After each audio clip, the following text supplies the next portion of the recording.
Marriage Today presents Understanding and Meeting Your Spouse's Needs by Jimmy Evans. The most important thing we do for our marriage is to pray and to read the Word of God and let God deal with our hurts, our fears, our insecurities, our needs, our desires, and then out of the overflow of God's love, we love each other. We simply don't have the ability to love each other in a healthy, functional manner without first having a relationship with God. We remember down in the Garden of Eden, it was not Adam and Eve. It was Adam and Eve and God. And everything was marvelous as long as God was there. When God left the garden, or when He kicked them out because of sin, that's when all the problems happened. We desperately need a relationship with Jesus Christ. But there are needs that we meet in each other that are important. In other words, if we could meet our own needs, we wouldn't get married. But we get married because we need to meet each other's needs. Meeting each other's needs, it creates and maintains the attraction between each other. It truly does. Met needs are a huge thing in just maintaining the health of the relationship and minimizing outside risks. Is when you're meeting each other's needs, it doesn't mean that there would never be a problem, but it means it minimizes outside temptation when we're meeting each other's needs in marriage. There are several problems when we're meeting each other's needs in marriage, common problems. And the first is the rejection of the inherent differences in the opposite sex. Your spouse is different than you are. The four major needs of a man are different than the four major needs of a woman. Now, this doesn't sound good, but it's a true statement. If you married someone normal, they're not like you. Okay, that doesn't sound good. But if you married I thought, Karen, she's the most attractive woman in the world. But gosh, she's so weird. She was just so strange. And the reason she was strange is she wasn't like me because I'm the epicenter of normal. Normal's me. So she was just so different than me. And most people take the energy that God gave them to love each other trying to change each other. And in many marriages, it's a battle of who's going to win. Is this going to be a woman home or a man home? Is it going to be a home where my needs prevail or your needs prevail? Let me say this. In a Christian marriage, it's a win-win situation. No one loses. Everyone gets their needs met, but when you have a bad marriage, it means I'm rejecting your inherent differences. Let me say this. When you reject my needs, you reject me. When I'm telling you what my needs are and you keep rejecting that, that's rejection. It feels like rejection. It's frustrating. And so when I'm telling you what my needs are, I just need you to believe me. And I need you to accept that. And I'm going to talk about what our needs are here in just a minute. The second problem that we have is translating our spouse's needs into our language, which is really frustrating. Men, one of a man's primary needs is sex. I'm going to talk about that in just a minute. One of a woman's primary needs is affection, non-sexual touching and affection. So a man goes to his wife and says to her, I need sex. And a woman has sometimes a problem processing that because she's thinking, you're a pervert. I'm not feeding the monster. You want way too much sex. What you actually need, I'm going to translate this for you. What you actually need is just to be held. Come here. And he's saying, no, sister, I need sex. That's as complicated as it gets right there. But she's translating. So a woman comes to her husband, and by the way, this is how different men and women are. When men are asked how important sex is to them, it's always like one or two, right up in there. And women were asked in one survey how important sex was to them. It was ranked 13th. Number 12 was gardening together. That's wrong. So, a woman comes up to her husband and says, honey, can't you hold me? Well, can't you just hold me? No funny business. Can't you just hold me? There's not a cell in a man's brain that can get that. And so can you just hold me? You're saying, yeah, you want me. Just admit it. Right. Who can blame her?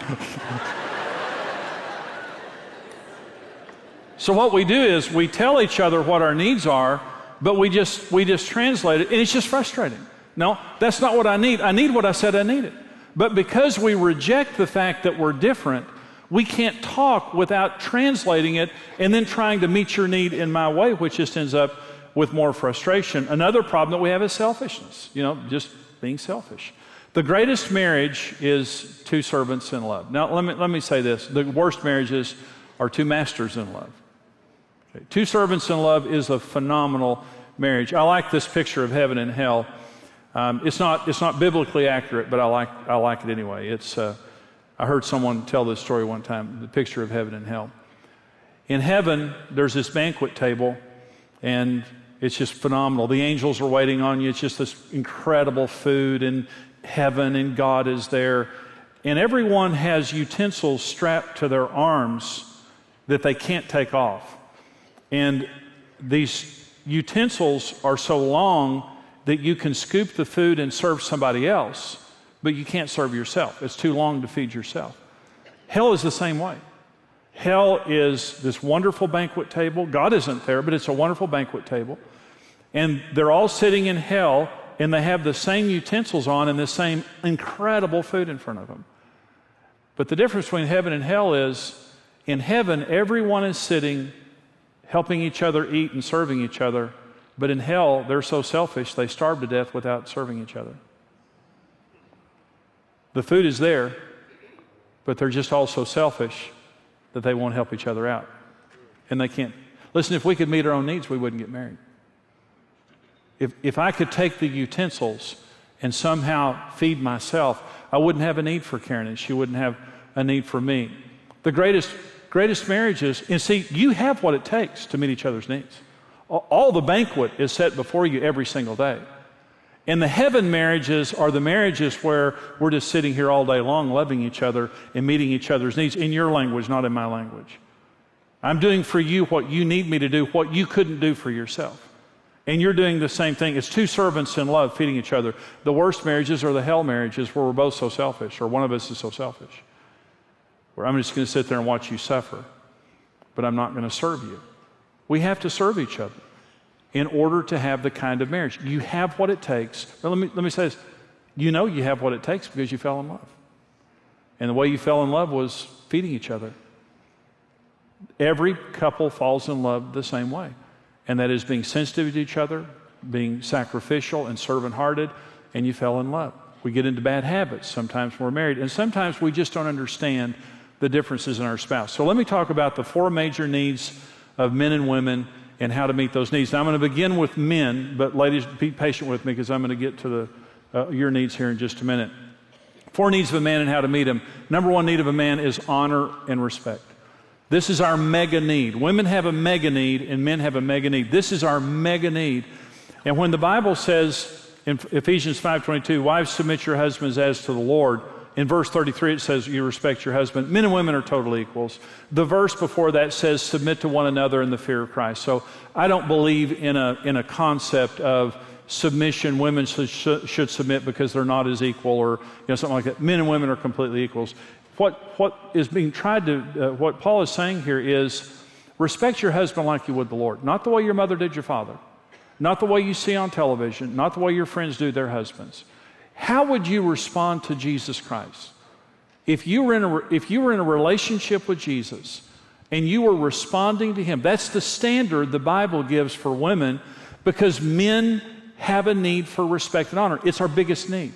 Is men gravitate to the place where they get honor and respect, and they run from any place where we feel like I may be disrespected. And again, it goes back to this issue of the way that women talk to their husbands is you say anything you want to say, it's just the how issue. And I want to talk about how to give your husband honor, just the practical aspect of if you ought to do it, then how do you do it? Well, the first is allow him to fail. How do I honor my husband? Let your husband fail. I'm not talking about self-destructive behavior. I'm not saying that your husband is in some kind of a destructive behavior and you just stand back and let him fail. But I'm just saying your husband's imperfect and he's going to fail. Don't scream when I say that. Don't want you to be too shocked. Your husband's imperfect and he's going to fail. A lot of the damage that women do in their marriages is trying to keep their husband from making a mistake. Okay. I love Joyce Meyer's story. One day, her and her husband Dave were in the car driving. She's telling this story in one of her teachings, and they were in the car driving. You know how it is when you're driving. It's just... And I've got the most emotive wife in the world when she has a name for everybody on the road, and she talks to everybody on the road. And she screams and grabs the dash and all those kind of things. And we've learned to live with it. You know, it's just one of those things. But Joyce Meyer was driving down the street with Dave one day, and she was telling him, you know, turn here, stop, go, all the things that, you know, wives do to their husbands. So Dave was mad. He was mad. She was frustrated, and they were at a stop sign, and the Lord said to her, they were sitting there, and, you know, he was mad, she was frustrated, and she was telling him all that. And the Lord said to her, why can't you shut up?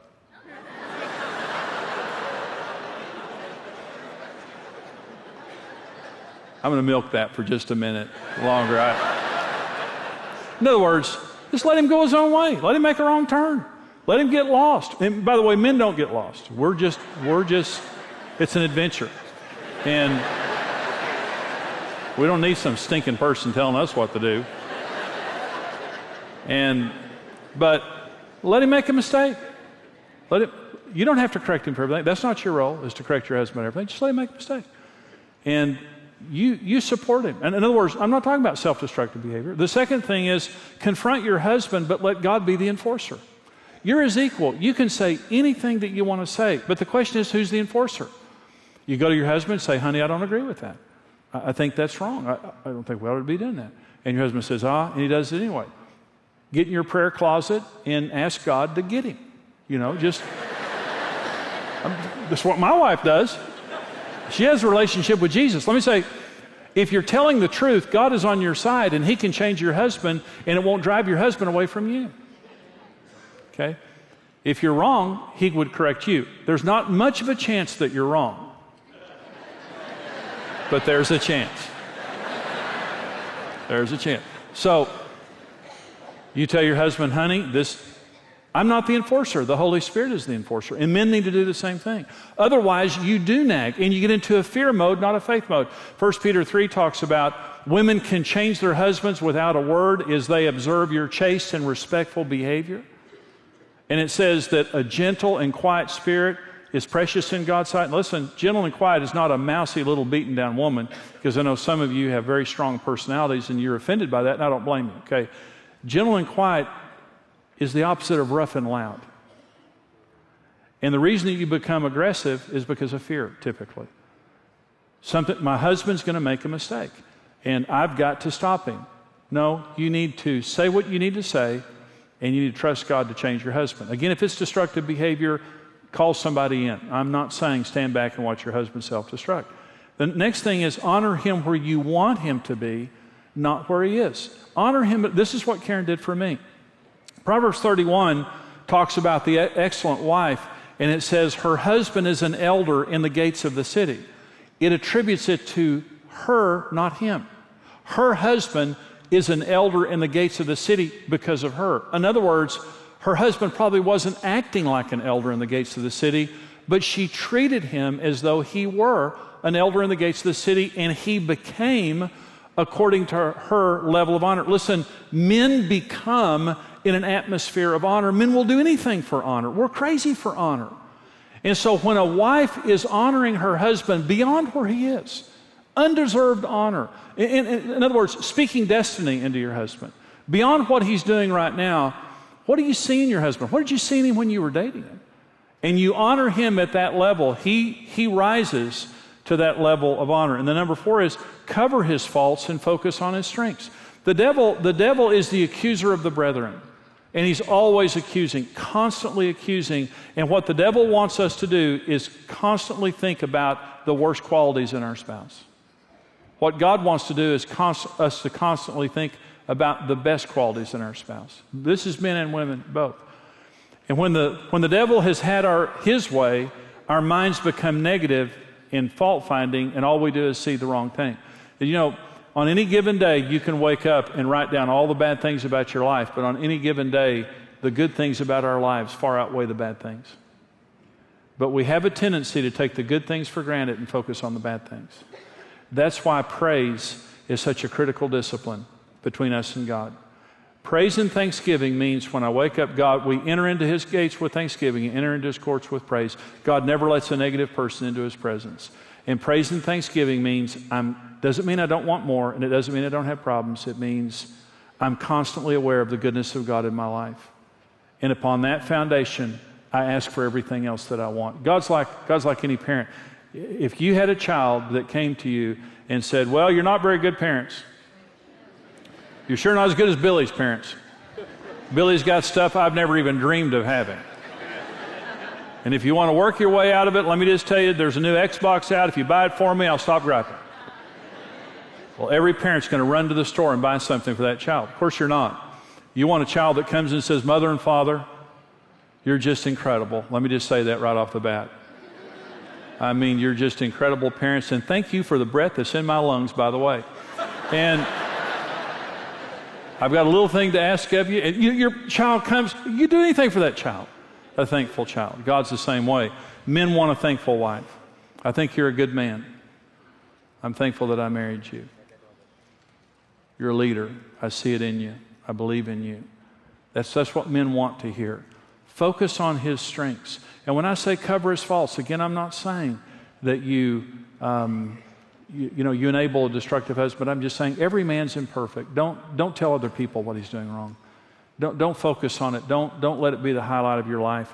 Remind yourself every day about the good things that your husband does. And as you begin to remember that, you'll realize that's a lot. The second need that men have is sex.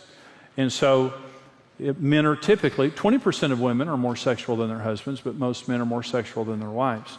And so the way that you meet your husband's need for sex is, first of all, you communicate to your husband that you accept his need and that you're committed to meeting it. I accept this need.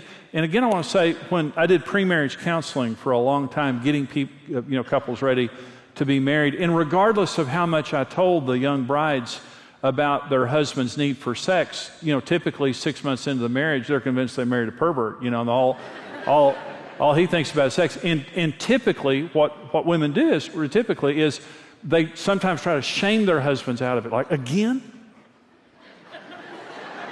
It's impossible. This isn't healthy. Again. And lectures and browbeating, and it's I accept the fact that you're more sexual than me. And that's really the way that it is. God gave your husband that need to keep drawing him back to you. Understand that men are visual and physical much more than women. Now, women aren't blind related to sex, but men are visually stimulated. They want to see their wives naked, which means either naked or lingerie, and not flannel, and not canvas, not... I did a seminar one time in Baltimore, and I didn't know there was a stand-up comedian in the audience, and I said, ladies, there's a place for flannel nightgowns, and this guy yelled out, the fireplace. And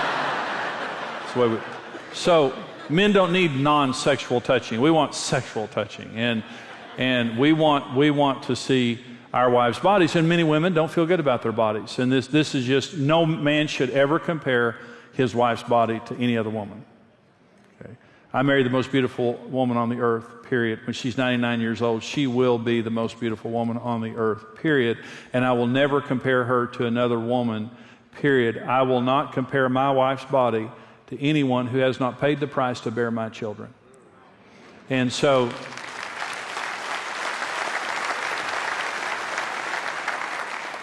you shouldn't look at other women. You shouldn't compare your wife to any other woman. And so, but many women compare themselves, and they don't feel good about themselves, but need to understand your husband has that need. Another way that you meet your husband's need for sex is be more sexual than you feel. Now, I'm going to talk to your husbands in just a minute about your needs, and we're going to talk about communication, okay, and your need for open and honest communication. And many men don't feel like talking; they're just not natural talkers. And so, when I talk to your husband in just a minute, you're going to be really thankful, because here's what I'm going to say to your husband. It doesn't matter how you feel about talking. You cough it up, pal. I'm just giving you a preview of what's about to happen. It's exciting, isn't it? Okay. Doesn't matter if you feel, I don't care if you feel like talking or not. Talk. Just talk. Okay. So let me rewind here for just a minute. Doesn't matter how you feel. You be sexual. Let me talk for just a minute about matching libidos. Matching libidos, okay? Having the same sex, because some people think, well, sex, you have sex in marriage when you both feel like it. You'll have sex about 8 times. And most sex in marriage is meeting a need in your spouse that you don't have. And if your wife is more sexual than you, you do that for her. You meet your spouse's needs.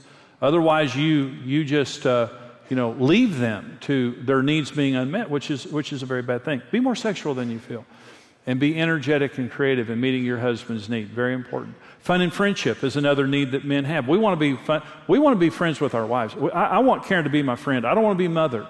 I want Karen to be my buddy. Men want their wives to be their best friends. And that means come out of your world into his world, and don't lose your identity in mothering. I'm sure you're a terrific mother, but don't become matronly, and don't lose your identity in being a mother and forget that you're also his buddy. You need to come into his world. I love a story that a pastor told about a couple in his church, and their marriage was on the really in a bad state.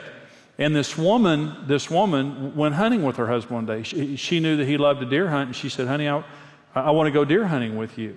And of course, he was a little worried because he thought maybe she wanted to get him alone with a firearm. And but what she did, she came out of her world into his world and healed their marriage. They went on a hunting trip. Let me say something. Your husband will never be as open with you as when he's having fun with you. You'll be sitting somewhere having fun, and all of a sudden you'll find your husband just opens up, because that's the way we're wired. When you're my friend, I'll open my heart to you. Until you're my friend, I don't know, because that's one of the most important needs I have. You come into my world and you be my buddy. That's what I need from you. Number 4 is support at home. Now listen, men should do their equal share at home. Is that housework, when you get home, your job just started, it didn't end. At home, I vacuum, I take out the trash, I fold clothes, I do laundry. I don't cook for health and safety reasons. It's just better if I don't. But Karen does not pick up after me. I mean, she does sometimes, but I pick up after myself. I don't put those burdens on Karen. And but here's what I need from Karen. Women have the gift of nesting and turning a house into a home. I had a couple one time, and he was an interior decorator.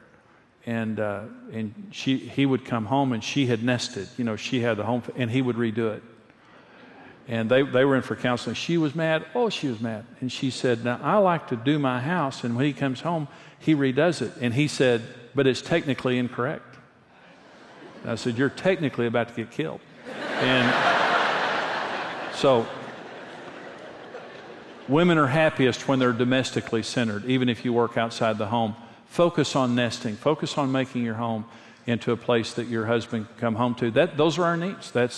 We need honor. We need sex. We want to be buddies, and we want support at home. Those are our needs. That's the way we're wired. Here are the 4 needs of a woman and how to understand and meet her needs. And the first is security. It says, "Husbands, love your wives just as Christ also loved the church and gave himself for her." The standard for women is respect your husband the way you would Jesus. The standard for men is give your life for her. Just like Jesus gave his life for you, you love her more than you love yourself. You sacrifice yourself for her. Women, this is the mega need that men have. The mega need for men is honor. The mega need for women is security. So women feel most secure in an environment where there is a sacrificial, sensitive man that they're married to. Women feel most insecure when they're married to a selfish, detached man. Security to a woman just simply means, to my hurt, I will meet your needs. I come second. I'm not the head of this home, so I can get it my way and I get the big chair and the clicker in the living room. I'm the head of this home so that I can serve you and make sure whatever you need, you get it first before I get it. You come before me. And you'll never have to nag. You'll never have to beg. Tell me once. I'm studying you. You're on my heart. Tell me once and you'll get it. And if I don't agree, I'll tell you right up front. But if I tell you no, it's only because it's not a good thing for you. But I will sacrifice to meet your needs. Women are in heaven. Women are in heaven. They need security. Here's how to meet your wife's need for security. Communicate your commitment to sacrifice for her. Husbands, love your wives as Christ loved the church. He gave himself for her. I will have to sacrifice something. I'll have to sacrifice an interest, a hobby, a friend, an event, an opportunity, a promotion. I don't know what I'm going to have to sacrifice. But here's the issue. Nothing is as important to me as you are, and I will sacrifice to make sure that your needs are met. Just the way Jesus sacrificed for me, I'm going to sacrifice for you. The second is be sensitive to your wife's needs, and don't make her nag or beg. Never, ever should your wife have to nag or beg. Romance, when you send your wife flowers or cards or you're romantic to your wife, what you're saying to your wife is you're on my heart. The lack of romance simply means I don't think about you. You're not on my heart. My uncle now, this is, I did my uncle's funeral, this is years ago, and my uncle and my aunt were married for 40 years, had a wonderful marriage. I did my uncle's funeral, and when I was doing his eulogy, my aunt told me that for 40 years of marriage, he wrote her a new poem every day. Let me tell you something. There's only so many ways you can work around roses are red, violet, you know. Think about that for just a minute. Every day for 40 years. And they had I never even thought about it. They had a wonderful marriage. She was the happiest woman on earth. I said, are you kidding me? She said, on our dining room table every morning, there was a new poem that he wrote me. You know what that means? When he was alone every morning, he was thinking about her. As opposed to a man who's never romantic. And it just means my mind is somewhere else. And so I'm sensitive to you. Be a faithful provider and a faithful money manager, because that's another part of her security, is knowing that she's going to be provided for. And let me say this, whatever job you have, some of the most important people in society are not well paid. Teachers, policemen deserve a lot more money than they get. And the issue, give them a hand.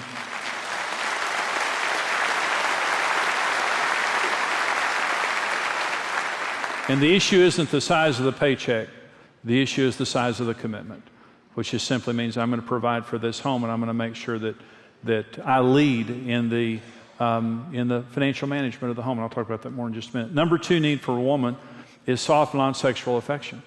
Is, again, women need this. And the more non-sexual soft affection they get, the more sexual they become, which is an amazing thing. And so you need to be physically affectionate with your wife.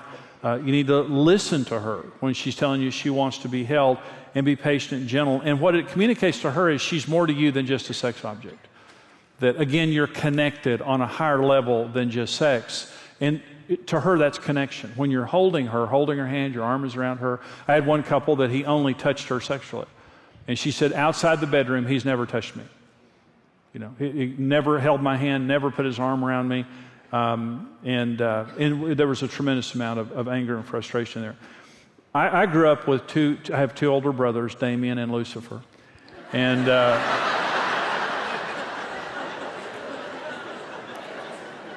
we fought every day. My parents were not affectionate people. I had wonderful parents. They were not affectionate people. And my brothers and I was the youngest of 3 boys. We fought every day. I mean, I just lived in a war zone. And I didn't know how to be affectionate. Karen and I started dating, and I knew how to be rough or sexual. I didn't know how to be affectionate. We started dating, and I just didn't know how to be affectionate. Karen wanted me to be affectionate. When I held her hand, I pinched around on it. And I like that. It feels good. I like that thing. She didn't like that at all. She'd say, that hurts. And I say, you'll toughen up. You know, don't let my brothers beat you up 2 or 3 times. You'll get used to it. And then I get nervous. You know, I just didn't know how to be affectionate. And so I put my arm around her and I put her in a headlock. You know, and she'd say, I don't like that. I don't like that. Don't do that. And again, I think you'll get used to it.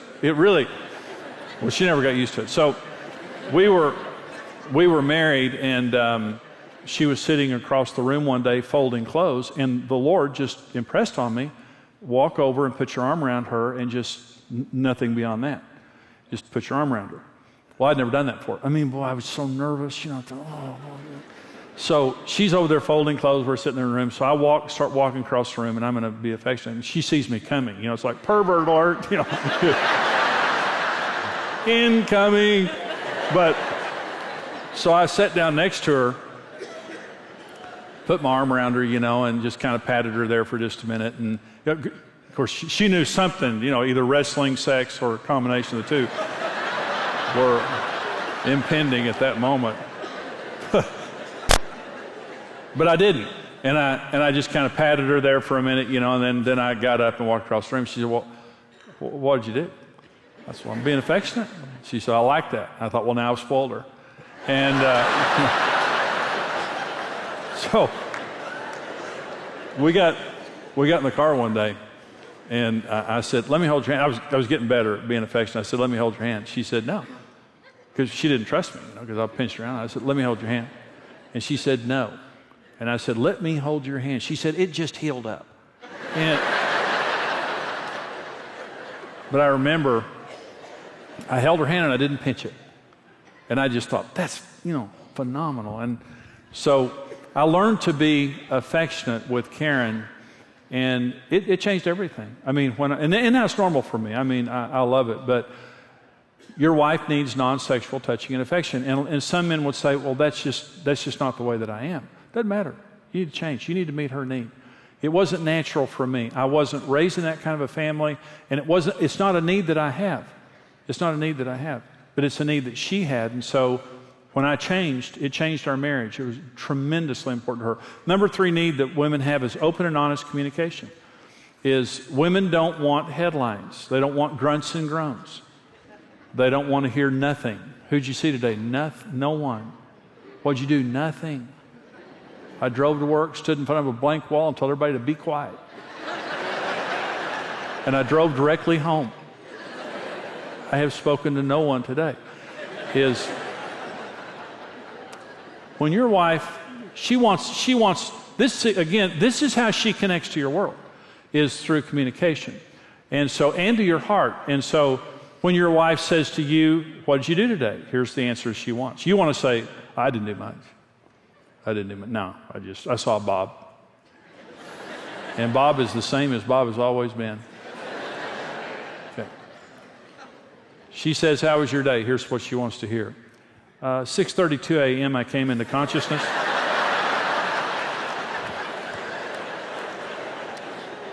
I still had my eyes closed, but I was feeling a little emotional about my meeting with Bob. And she wants the whole day, and she doesn't just want the event, she wants the feelings. The feelings associated. See, I would talk to Karen for years, and I'd tell her something, and she'd say, well, how'd you feel about that? And I'd say, feel? How'd you feel? I don't feel anything, And, well, men come emotionally unassembled, and women wire them up, And that's how they do it. They get you talking, then they start saying, this is a feeling. Zzz. See right there, zzz, that's a feeling. And you're going to have more of those as more conversations take place. And so again, I told Karen wanted me to talk. And I felt like she was nosy anyway. And I thought, I'm not feeding the monster. Information is the worst thing for her. You got to starve that thing out of her because she knows it. She wants to know about everything. So that's honestly the way I felt about it. And I'd come in the door and she started asking questions just like, ha. So I told Karen, when I changed, I said, okay, I'll talk. Okay. So I said, let me come in, have a little bit of time, and we'll put the kids down, then we'll talk. So we made a time to talk face to face. And I was afraid of this. And I honestly was nervous about it because I wasn't good at it. I didn't know how to do it, but I knew it was important to Karen. So I told her one night, I said, we'll sit down and we'll talk for as long as you want to talk about anything you want to talk about. And I thought, I am the greatest man ever lived. And B, they'll find me dead tomorrow with my brain sucked out. Because the sister will suck my brain right out my ear. I don't stand a chance. So we got together that night, and we sat face to face, turned off the TV, we sat face to face, and we talked. And Karen, she had never done this before. I had never patiently talked to my wife ever in our marriage and given her the response that she was looking for. So we started talking, and Karen, this and this and this and this and this and this. And she asked, what about this, what about this, what about this? And she would say, well, how'd you feel about that? Well, there's a couple of things in my childhood she knew about, and she always wanted to know, because she knew I was messed up, And she was just trying to locate the exact time and place, but she pretty much knew that. So she asked her, well, how'd you feel about that? I didn't know. Honestly, When I was growing up, I just shut off emotions because I couldn't handle them. Some of the things that happened, just like all of us, I just didn't know, so I just shut them off. Well, Karen knew that those things were still in there because women are amazing in this regard. They really are. And Karen would say, well, how'd you feel about that? And I said, Karen, honestly, I didn't feel anything about that. She said, yes, you did. You don't know what I feel. And so it was amazing because about a week or two later, I was praying, and the Lord brought it all back to me and began healing my life in that area. And Karen has been amazing with me because I love to talk now. I love talking to Karen. It's one of the favorite things I love to do because it opened my world to something I didn't know before. But let me say, we sat and talked that night, I don't know, an hour and a half or 3 eternities or however long it was. And at the end, she said, oh, that's all. And I said, that's all? She said, for tonight. And but let me tell you something. It was the most, here are sex secrets women wish their husbands knew from Reader's Digest. These are sex secrets that women wish their husbands knew. For a woman, great sex begins with her life as a whole. Okay, that's not a sex secret. Many women find intimate conversation stimulating. What does that have to do with sex? Attention after sex can be vital to a woman's satisfaction. That's after sex. That doesn't count. Women need non-sexual touching and tenderness. Those are women's sex secrets. Well, that's not what men want to hear. Blow into my ear at a 45-degree angle. And, that's what we need is the technical. Help us out. Sex secrets women wish their husbands knew. Okay, give us some real sex secrets. Talk to me. That's our sex secret. Hold me. A lot of times we as men, we want to, one-dimensionalize and objectify our wives the way pornography does and just think they ought to turn on and turn off and just have sex just any way like that. But when you hold your wife and you talk to your wife, that will open her heart to you and will also open her to intimacy with you on a level that you've never experienced before. Very, very important to her. And I want to say now is, because I said, remember when I fast forwarded just a minute ago? This is that moment. Okay, so I said to your wives earlier, it was worth the price of admission, I can promise you that. I told your wives, be more sexual than you feel. Okay. If she doesn't feel like having sex, she needs to have sex anyway. Okay? That's what I said to her. You're welcome.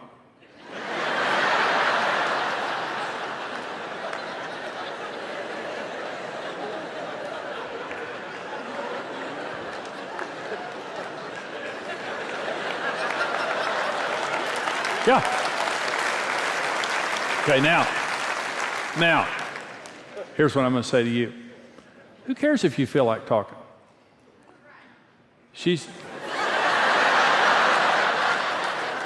Thank you.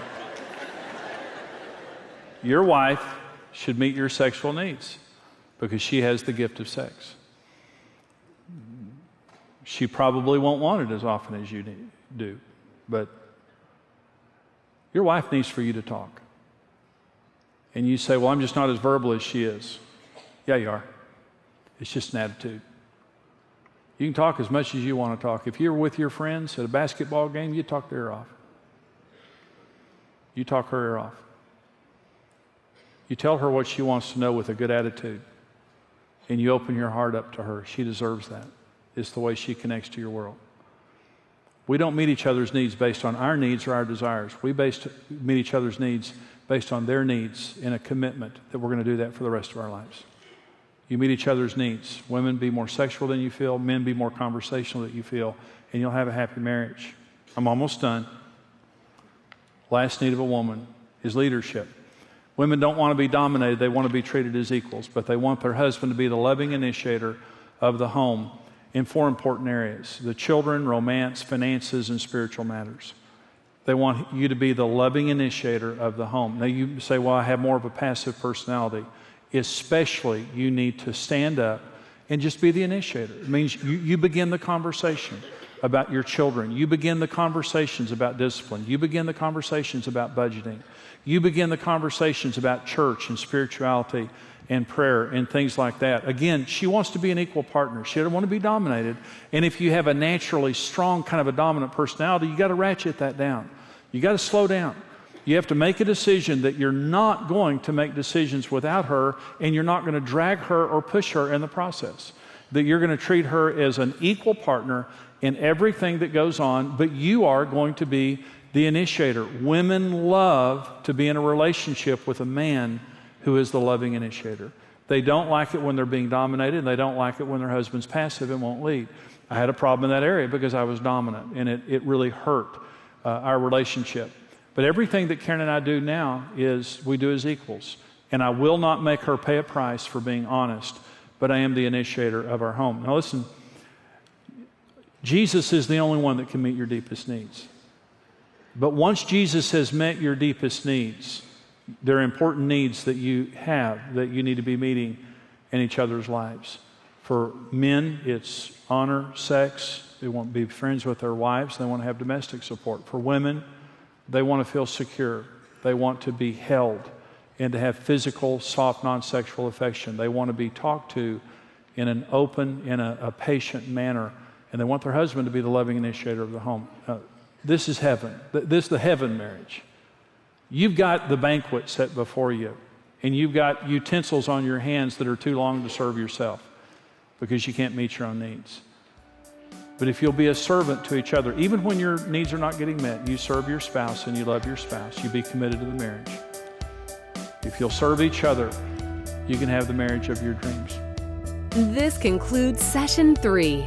Please continue with Destructive Husbands and Wives, the next teaching in this series. Marriage Today is devoted to helping couples thrive in strong, fulfilling marriages and families. Led by Jimmy and Karen Evans, Marriage Today touches millions of lives through online outreach, extensive resources, television broadcasts, and its new Rock Solid Churches program, which will help launch or enhance your church's marriage ministry. Get to know what we're about. Find out more at marriagetoday.com.